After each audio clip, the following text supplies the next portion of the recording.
It's the Weather Xtreme video. This is the morning edition for Wednesday, the 18th of January. I'm James Spann. Active, stormy weather in the days ahead. Possibly some severe storms along the way and turning colder next week. Many things to talk about, so here we go. Upper low is located west of the state. That will be lifting out, producing the active weather initially tomorrow afternoon and tomorrow night. That's the first round of strong, maybe severe storms. This day beginning with a little bit of light rain and drizzle over parts of central Alabama, south of Anniston and Pell City, but really nasty out in southeast Texas. Nothing like some flash flooding to begin the day. That's always fun. And earlier this morning, they had a tornado warning for some of the Houston suburbs. Starting off the day in the 50s over the Tennessee Valley. It's cooler. There's a weak front just south of Interstate 20. It's 52 at Haleyville. Birmingham at 61. Many spots will stay in the 60s today. Still above average, but not as warm as recent days. And around the nation, still very cold back in the northwestern states. And we will be turning colder next week as the pattern begins to change. As the day begins, a dense fog advisory for about the southern half of the state. Most of the weather issues in the country centered back in the northwest with winter storm watches and warnings there.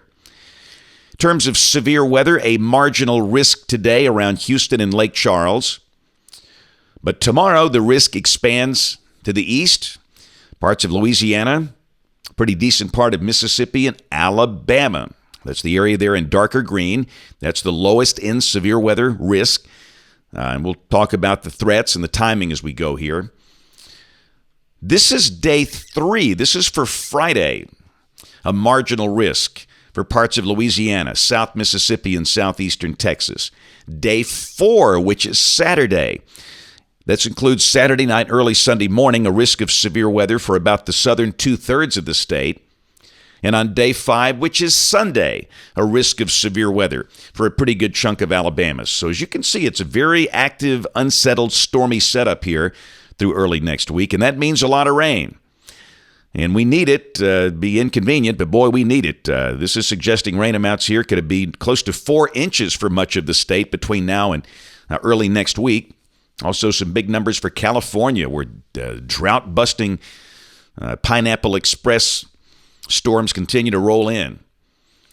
But let's talk about things. Here we go, the GFS. This is the 06C run at noon today, upper low to the west. We're kind of in between the waves today. A lot of clouds, cooler, highs in the 60s, maybe a touch of light rain or drizzle, but a pretty decent part of the day should be dry.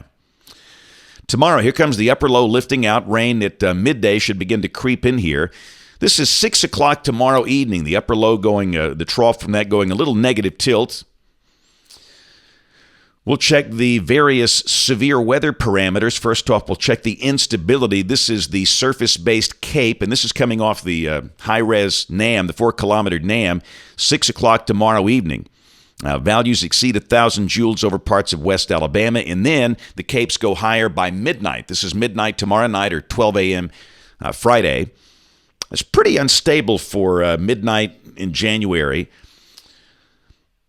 Look at the shear values. This is the storm relative helicity, 0 to 3 kilometers, and those numbers are pretty robust, and the STP values are coming up, suggesting the possibly 2 units.